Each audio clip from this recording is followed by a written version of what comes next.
I will tell you that if you have never seen logarithms before, it's okay. Because we're going to do it very heavily weighted on the calculator today. So as long as you can follow along with the calculator steps, you're going to be fine. The extra credit that's going to be available on your test on Tuesday is going to be using the logarithms to write the equation. So this portion of it is going to be solely extra credit, okay? And it's how do we develop the equation, that kind of thing is going to be extra credit. So I'm doing that because I know that some of us did not come to our class with this prior knowledge. It is not heavily weighted on the AP exam. So it's not something that we're going to take time out of our curriculum to focus on, but I do want to at least touch on it and make sure that we've at least seen it. So let me make these a little bit bigger so we can see them for those of us who are maybe in the back or have bad eyesight like myself because, you know, I can't see. I need new glasses, actually. I'm overdue. I got bifocals. Because, you know, that's what old ladies get. All right, here we go. What does that E letter mean? Anyone seen it before? Oh my God, that's the... I know you have. Do you remember? It's not natural. It's not science. You're thinking of the E that's on the calculator, like the scientific notation that's the expression that the calculator uses. This is a different type of, this is a different E. E is actually a number, much like pi is a number. Pi is 3.14 or whatever. E is a number as well, and it's on your calculator already pre-programmed, so if you go to your calculator, you can find it. So go ahead and see if you can find it on your calculator. Anyone find it? Where do you see it?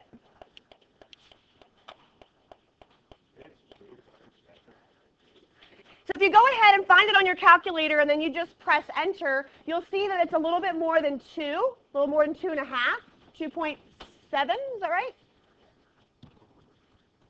So let's just see if we have it here. I can't read where my E is on my calculator because it's too blurry, but I believe it's above the divide sign, am I right? Yeah. Okay. So we hit E, and you get the number here, 2.17, I'm sorry, 2.718281828, etc. Okay, there's a pattern, maybe, maybe not. Actually, there's not. Looks like there would be.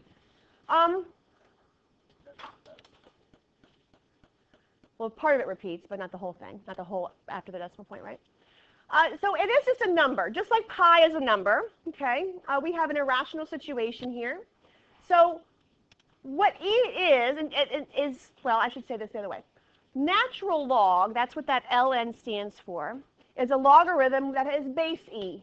So those of you who've done logarithms, we know that that is happening. And you should actually, on your calculator, the natural log is here. So if we do E raised to the, and I'm going to put it in parentheses because I have the old operating system up on the smartboard. But those of you who have the new operating system on your calculators, you don't have to put the parentheses. It'll all be put up into the exponent. So E raised to the natural log of 2, actually you're going to find out that when you hit enter, what do you notice? It's just 2. Because when you raise something to a power, and that power has the same base as the base of the exponent, they actually undo each other. So what you're taking the logarithm of is what the answer is. Okay? It'd be the same thing for a base 10 logarithm. For example, if we had 10 log base 10 of 3, what do you think this answer would be? By the way, if the log doesn't have a base, we assume it to be 10. So this would be 3 as well. Okay? When we have natural logs, and we're going to deal with e's, that number kind of goes, because that's the base of the natural log. When we talk about regular logarithms, we're going to talk about base 10. Either or can be used in what we're going to be doing today. It doesn't really matter, but we'll talk about that when we get there. So, just kind of a little FYI. What about the second example? How do I solve this for y? Because that's really what my point is what I'm going to do. And this is what we're going to be doing. Because when we straighten out our data, let's say we have some sort of curved data situation and we want to straighten it out, we're going to be taking the log of maybe y, sometimes we'll take the log of x, maybe we'll take the log of both. So what if we only take the log of y and we're ending up with this equation here? how do I solve it for y? What would I do? Well, I'm first going to rewrite it so I can see the base. Natural log is base e. Okay? And for those of us who actually did a unit on logarithms last year, we should remember, hopefully, that when you take the base of a logarithm and you raise it to this power, it's going to equal what you're taking the log of. So in other words, e to the 5th power is equal to y.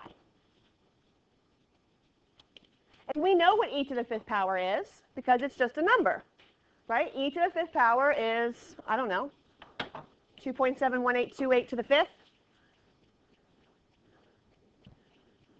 So e to the 5th power, in this case, the answer would be 148.4. It's just a number. Okay?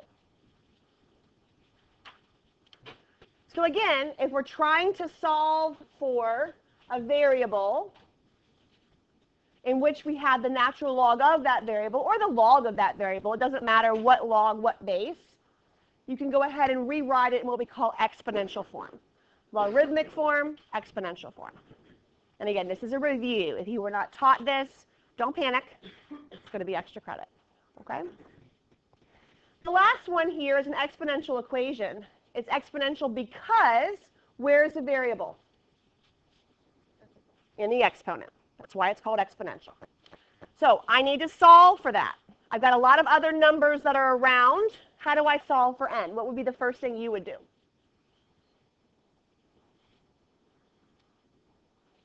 Something with the 3. I agree. Now, some people would say multiply the 3 by the 8. Do you agree with that? Like that makes my hair on my neck stand up. No, can't do that. I have to divide by 3 first. Why can't I multiply the 3 times the 8? Because one of them has an exponent and one of them doesn't. Would you agree? Okay, so you can't do that. So we have to get rid of it. So we'll divide by 3 first. Okay, and that leaves me with 8 to the n plus 1 is equal to, I don't know what that number is. What's 76 divided by 3? 225.3? Oh, 25.5. Sorry, 25.3 repeating. Okay, so 25 and a third. Can you just give that to me as a fraction? Like go to math frac. What is that exactly? Reduce it. So just leave it at 76 over 3? It doesn't reduce? Okay. Oops. Really? We can do this. Now, there's a couple of ways to solve this. If by chance I could rewrite this as a power of a base of 8, it'd be a lot easier to solve. For example, this might look sort of familiar to you. If you have 8 to the n plus 1 is equal to 8 squared, they both have the same base. What do I do with the exponents? Just make them equal to each other. So n is equal to 1. Okay? If they have the same base, it's super easy to solve. Do I have the same base over here? Can I rewrite 25.53 repeating as a base of 8? There's like 8 to the first is 8, 8 squared is 64. So there's no way to do that. Would you agree? So I can't do this, which is ideally what we want to do. So how do I solve this? Well, I take the log of both sides. Okay, have you seen this before? Sound familiar to you at all? For some of us, maybe. Okay, depends on what we had. So if you can't solve this format, the other option is to take the log of both sides. If we had e's involved, we would use natural log, but we're just going to go ahead and take the regular log of both sides. Now, the log of 25.3 repeating is just a number. You actually put it into your calculator, and let's leave it as 76.3 so we're not rounding. Is that okay with you? I'm sorry, 76 over 3. If you took the log of 76 over 3 right now and put it in your calculator, it would be a number. So don't let it freak you out that it looks unusual. It has the word log in there. That's all right. But I'm more concerned over here with what's going on. what is my ultimate goal? I'm trying to solve for what? N. Where is n right now? In the exponent. So what I need to do is I need to somehow get it out of my exponent. And if you remember back in our logarithm rules, when I have the log of number, you can bring the exponent down in front. Does it sound familiar to you? I can bring down the n plus 1 so it looks like this. Again, I don't really care about the right-hand side. That's just some number over there. But I can bring my exponent down. Why did I put it in parentheses? Did I have to? Why? Because it's the entire exponent, right? It's all one thing. So we're going to keep it together. The whole exponent came down. Now, what's the log of 8? A number. So can I just get rid of that somehow? How would I get rid of the log of 8? Add it, subtract it, multiply it, divide it.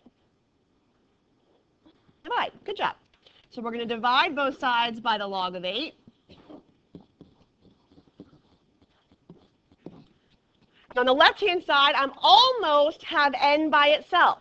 I almost do. What's left is n plus 1. I have this stuff over here. Sorry, it's 76 over 3. And the log of 8. Again, just a number over here. It looks nasty, but it's just a number. I'm not freaking out. I'm not uncomfortable yet.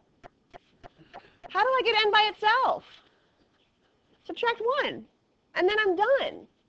So I'm just going to go ahead and subtract 1. That's what n is. Looks kind of cray-cray, but it's a number. Let's figure out what it is approximately. Let's solve for it. Okay? So let's do that. On our calculator, we're going to type this whole thing in, if I can get to it. There we go. Come on. There we go. So we're going to type in all of this. Now, you guys have the option on your calculators, because you have new operating system, to put the fraction in. Do you remember how to put the fraction in on your calculators?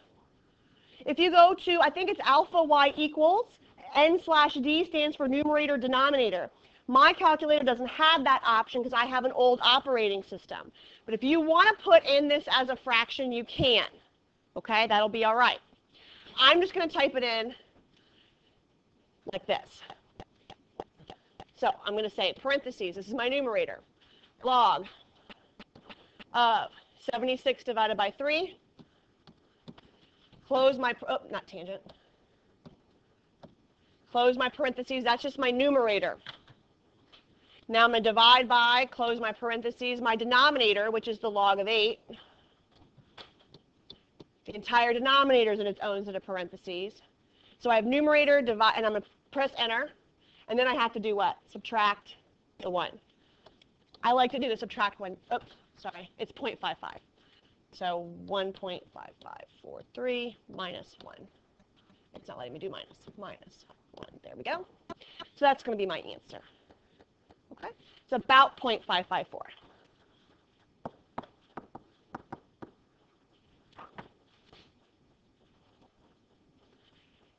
Hopefully, you've seen it before, and if you haven't, again, it's totally extra credit, no big deal, no big thing.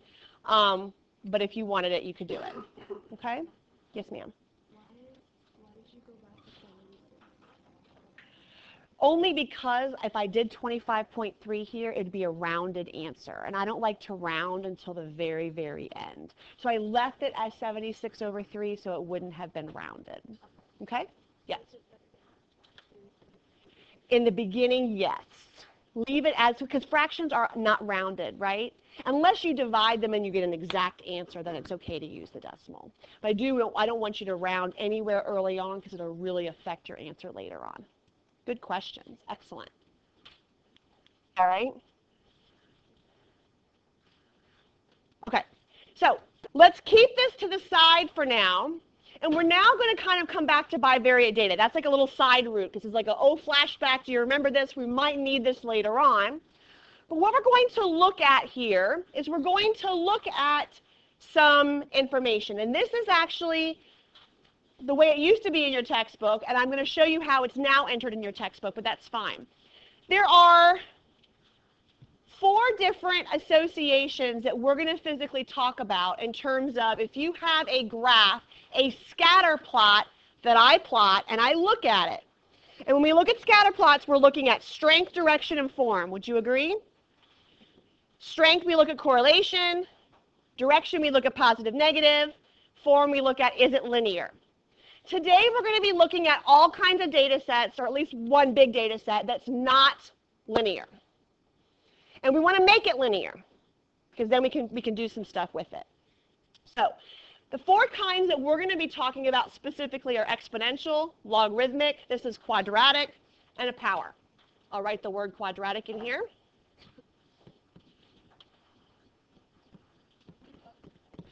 I would, or you can print it off at home, either way, it's up to you.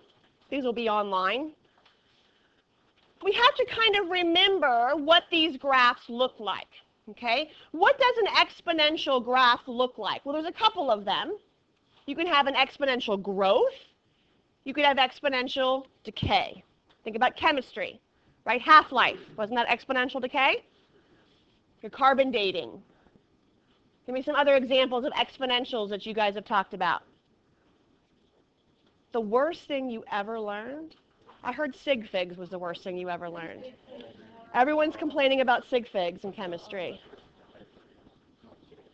Carbon dating is actually such a useful thing. I mean, that's what we use to figure out the age of anything on the planet. Where are you going? Yeah. You personally don't need it. Well, the world needs it. Exponential functions, I mean, cooling, things that cool. For example, anyone get like really hot coffee and it's too hot to drink, you burn your tongue, and over a couple of minutes it cools down and then it gets to room temperature. Isn't that exponential decay too? You take something that's really hot and then over time it gets to room temperature. Isn't that also exponential decay? So we have different shapes. I'm going to draw 2 for exponentials because I believe there are 2 possibilities.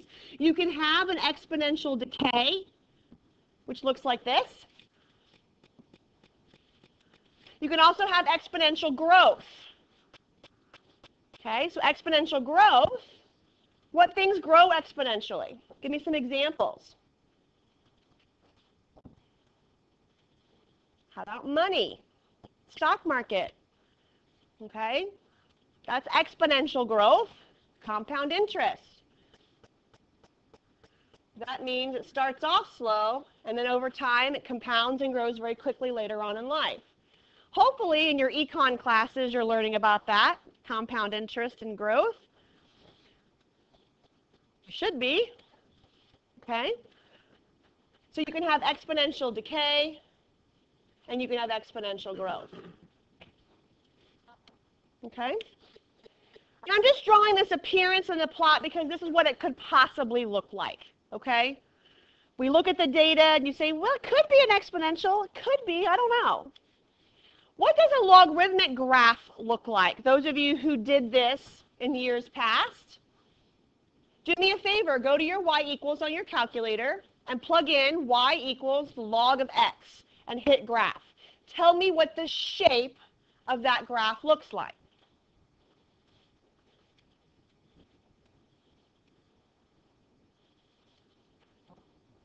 Log of x. Log is on the left-hand side. I believe it's next to number 7 on your calculator. It is just a function.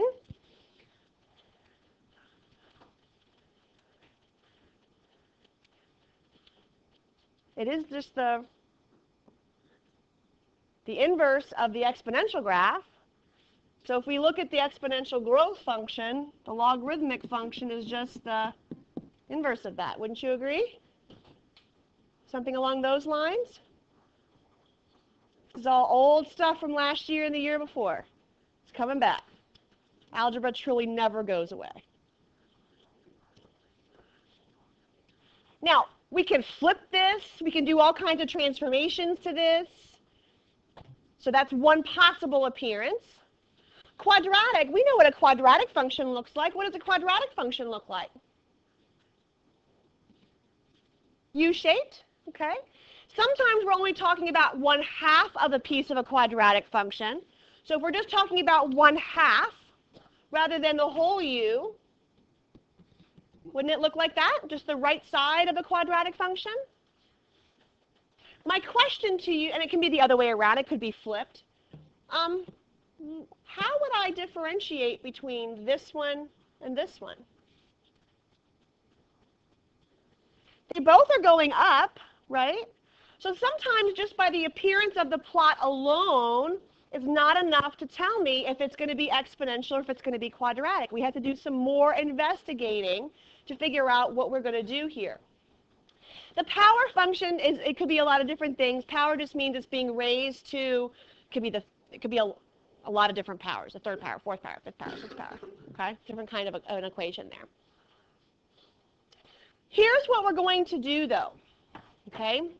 If I happen to think it's exponential, I'm going to take the log of y. So this is the important part. What kind of transformation am I going to do to be able to straighten out the data? Okay? Because when the data is straight, we know some things about it. We can take the log of y, and that would give us an exponential function. The log of x gives us a logarithmic function. The square root of y would give us a quadratic function.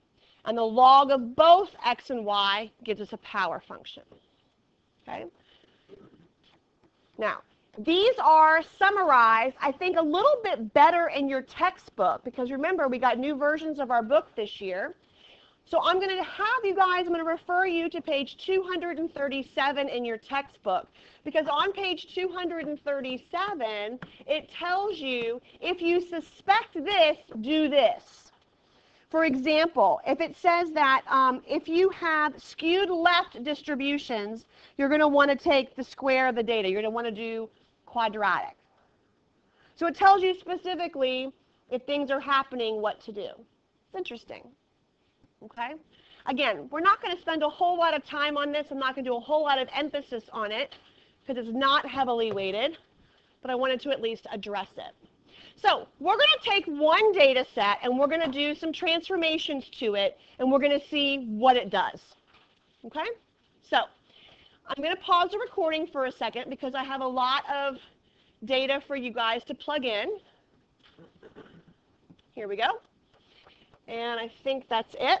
So here are all of the planets, okay? And we're going to talk about the bivariate data set. You're going to plug them into your list 1 and list 2 of your calculators. And we're going to look at the relationship between the distance from the sun, obviously in millions of miles, and the years as a fraction of the age, okay?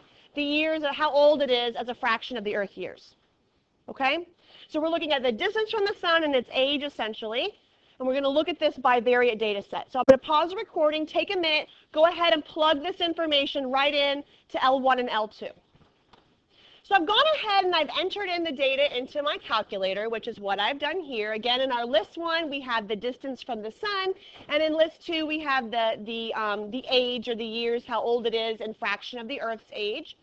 And so we're going to go ahead and make sure we don't have anything in our y equals. Well, I do right now, so I'm going to clear that out.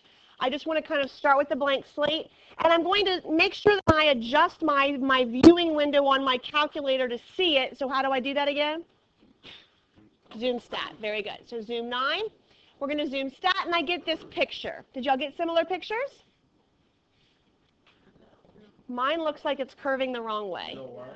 For some. I switch L2 and L1 from stat plot. Oh, remember in our old, when we did this before, when I went to stat plot, remember how last time when we did this on the calculator, my default, I changed L2 and L1 because we had to do that with the starburst activity, those of us that were here.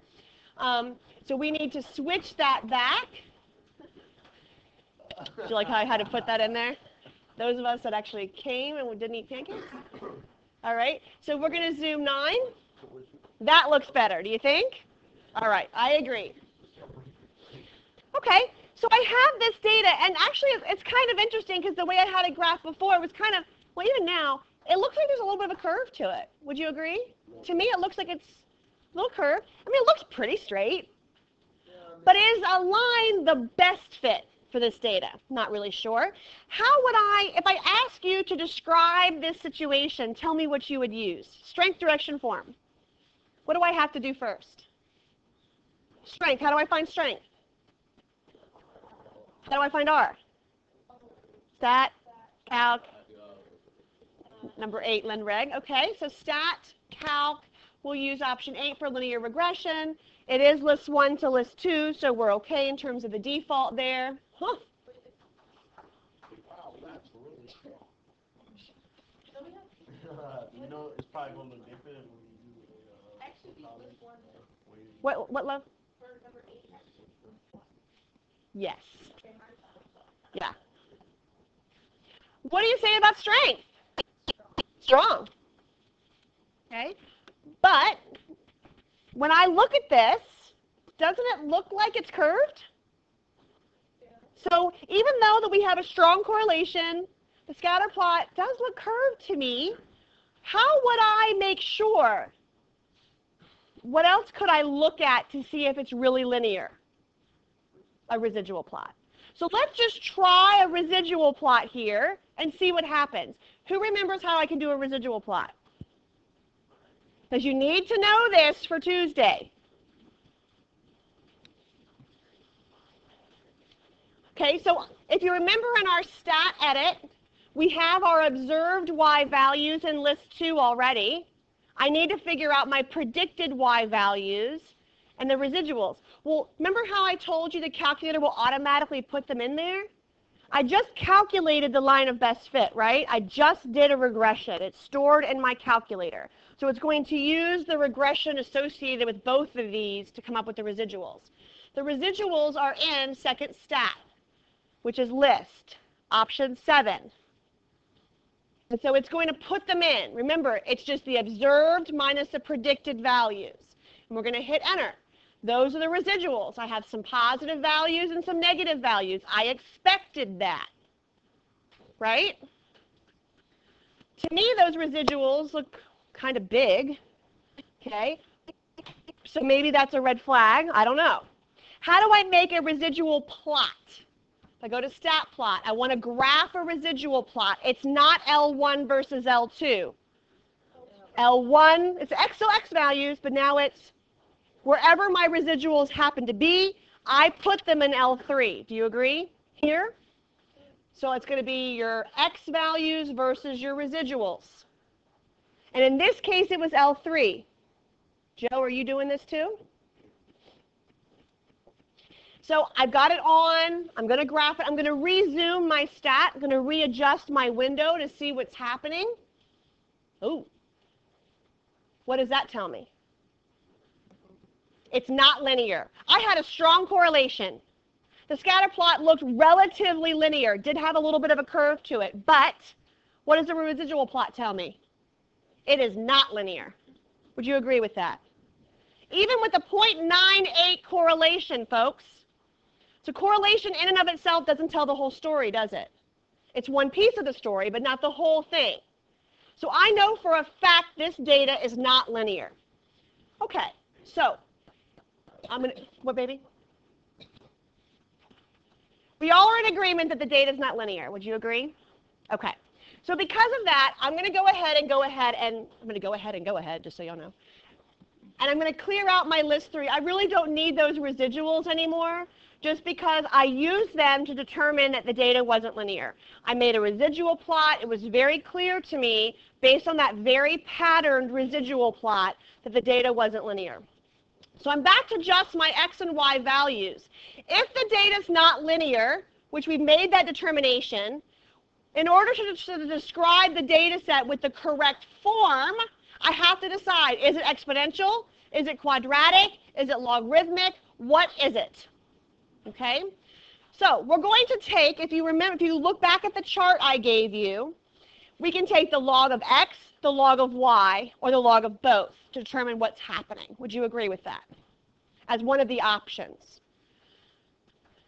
again, if we go ahead and look at this chart, taking the log of y, the log of x, and the log of both, 3 out of the 4 options are taken care of by doing that alone. Okay? If we can't get a good feel for those 3, then we'll try quadratic. Does that sound okay with you? So we're going to do this very quickly and easily on the calculator because it's pretty easy to do. Let me just show you. On your chart, if you want to go ahead and just figure out, and on my example, I did the natural log. It honestly doesn't matter if you did the regular log or the natural log as long as you did the same one. Okay, it doesn't really matter. So I did the natural log. Rather than type these in, we can just tell the calculator to do the natural log of this list and the natural log of that list, and it will just populate it for you. Okay? So this is going to be the natural log of x, and this is going to be the natural log of y. Okay? So let's do that on our calculator quickly. Technology is wonderful. I'm going to come up here, and I'm going to tell the calculator to go ahead and populate that list with the natural log of where we plugged our x values in, the natural log of list 1. So the natural log of, not E, sorry, the natural log of list 1. There we go. And it will just populate that list. Hopefully it matches what I have in the chart. I think it does. And then we're going to go over to L4, and we're going to do the same thing. We're going to go ahead and populate list 4 to be the natural log of y. So we're going to go up here, natural log of list 1. There you go. Come over here and go to L4 and do the natural log of y.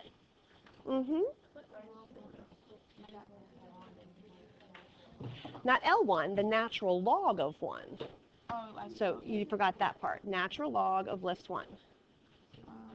And now it should work, okay? You're taking the natural log of our x values, and now we're going to do the natural log of our y values. And again, it could be the regular log. It doesn't really matter. And hopefully we got the same values that are in the chart, and I did. So just double check yours. Make sure that your values match, and they should. Okay? Now, we suspect a couple of things. I want us to create a couple of different scatter plots to see which one straightens it out the most. Okay? So, again, if you look at our options here, if I just take the natural log of y, so this is going to be x versus the natural log of y. If I graph this scatter plot, which, by the way, wouldn't that be L1 versus, there's somebody up for me? So x versus the natural log of y, okay? Where did I plug x in? Which list in my calculator? X. This was L1, right? So this is going to be L1. Where was the natural log of y? L4. Do me a favor. Graph that scatter plot. Just graph it. L1 versus L4. You're just trying to see if L1 versus L4 straightens out the data. Does it make it straighter? Go to stat plot and go L1 versus L4 and hit zoom stat. Does it have a straight picture? Let's see. So if I go and I go to stat plot and I do L1 versus L4, I'm just checking, is the data exponential? Because my first option in my possible associations is an exponential equation. So when I go ahead and graph this, does this look straighter to you? No. So what does that mean? The data is not exponential. You can check that one off your list. Okay? So let's go through and let's create a series of plots. Let's see, what about logarithmic? What about power? I want us to create all of these scatter plots, okay? So I'm going to pause the recording. I want you should, this is our original scatter plot, by the way, L1 versus L2. And these are the other options. This is the one we just did. Would you agree? Not real linear. I want us to go ahead and practice. You try on your calculator, see if we don't get L3 versus L4 to be the best choice. If L3 versus L4 is the best way to straighten up the data, what kind of an equation is this? A power equation, okay? So what we're going to do is we're going to take the equation that I had, the original line of best fit, and we're going to replace the x and replace the y with the natural log of x and the natural log of y. So let's find the line of best fit for the original. What is it? Go ahead and do it. Stat Calc, Lin Reg. Tell me what it is.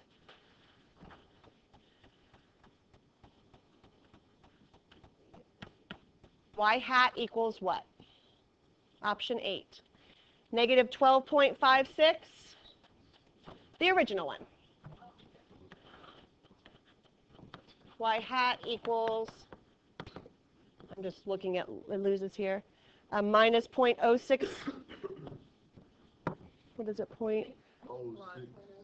plus, thank you, the 12 is negative, right? Plus 0.654. Does that look like the line of best fit? And it's x, right? That looks like the original line of best fit, which we know is not the best, it's not the best option, right? Because we already determined that the natural log of both is the best option. So what we want to do here is we want to take the natural log of the y and the natural log of the x. And we're going to solve it. Oh, I didn't do it. I thought I did it. Here it is. Okay? Now, why did I get another number? I got negative 6.8. Did y'all get negative 6.8? That's okay. We'll do it with our numbers. So we'll just do it with you. So we said it was negative 12.5 what? 6 plus 0.654x. All right, so we're going to kind of follow this because we know that taking the natural log of both sides actually straightened out the data the best. I'm going to go ahead and rewrite this as the natural log of y hat is equal to, and you guys should, if you want the extra credit, this is what the extra credit will be, by the way. This, not this exact problem, but being able to write the equation. You know how to find on the calculator, right? We can find the line of best fit.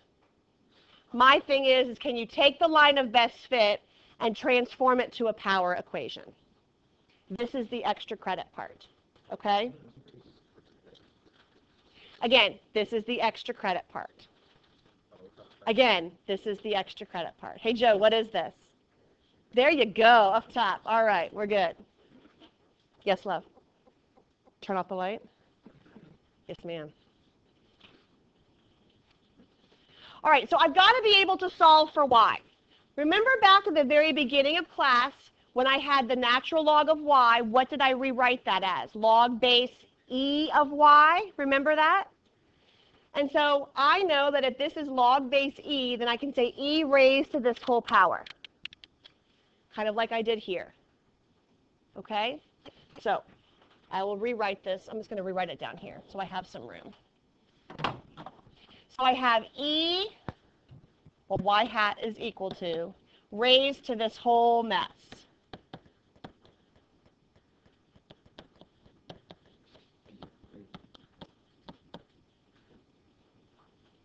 We okay so far?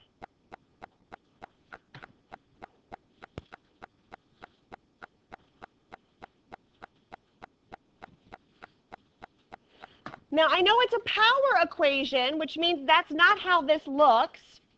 So I'm going to rewrite this. If you know you have an exponential that has a sum, if you remember the properties of exponential functions, I can rewrite these to be, I'm sorry,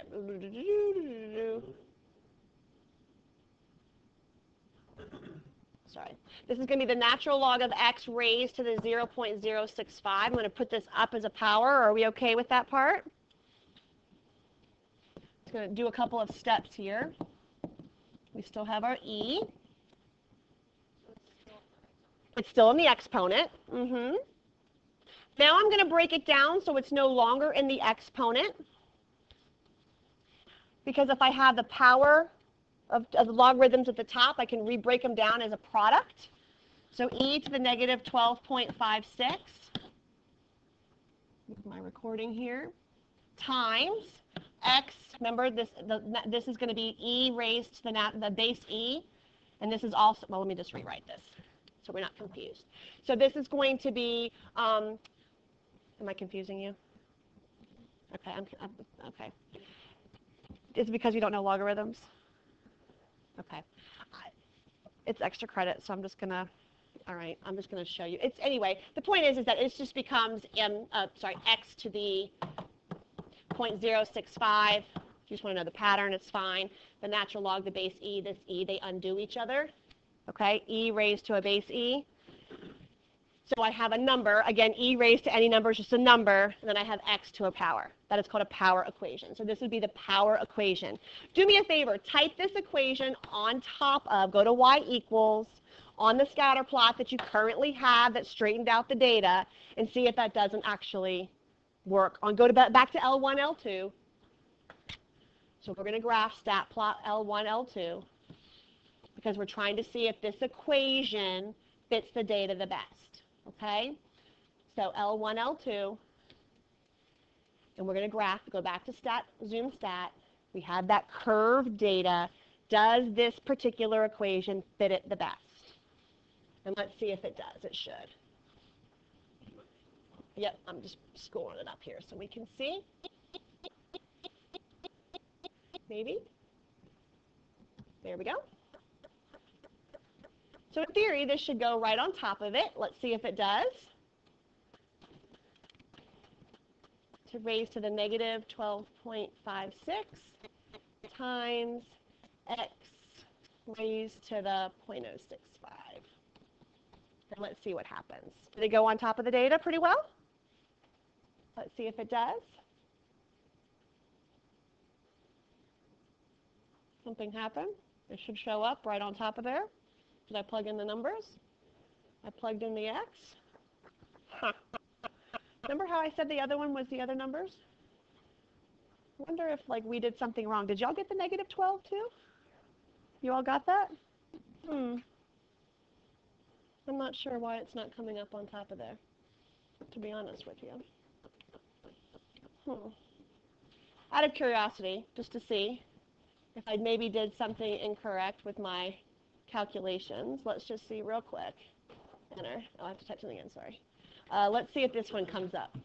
0.0011, and then we have x to the 1.5. I'm just curious if that one shows up on there. Yeah, that one actually is the equation. We must have done something wrong with our calculations. I'm not really sure what it was, but it's interesting because that one's supposed to fit the data. You should have had the 6.8 for some reason. So we somehow didn't get this equation the first time. I'm not sure exactly what went wrong there. Okay? What's your question? That is a good question. So something happened where we got this instead. Maybe we typed the number in wrong. I'm not really sure what happened. But we all did, which is weird, right? So something happened. Let me investigate that. What's important for Tuesday? Can I emphasize that part? Okay? Because what's important for Tuesday is this. Can I take a data set, like your original L1 versus L2, can I graph it, and can I realize that it's not straight, or it's not linear? I can realize that by graphing the scatter plot, by looking at the correlation, both of which in this case were not enough. What third piece did I have to do? The residual plot. The residual plot clearly showed the data wasn't linear.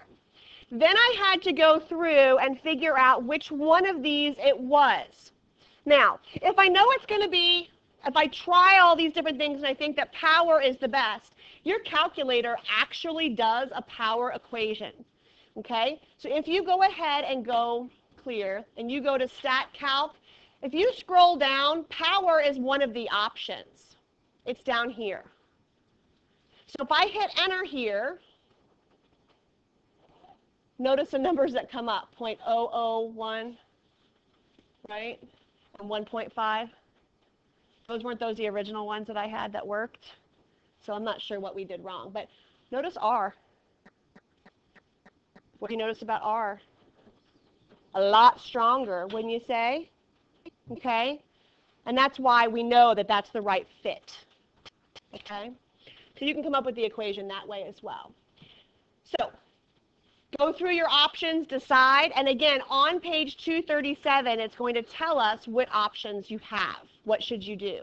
You have nothing on your short answer or free response that deals with this on your test.